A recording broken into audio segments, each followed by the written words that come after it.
अरे सुना आसमान भइल गइल हमार चाँद, जिया तानी मरा तानी नइखे ज्ञान। दिल के भइल नुकसान रोवे मन,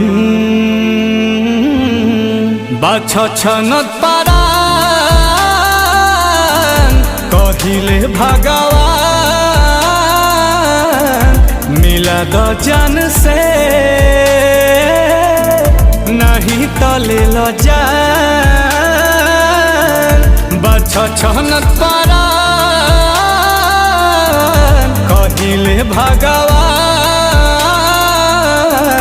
मिला द जान से नहीं तले लो जान।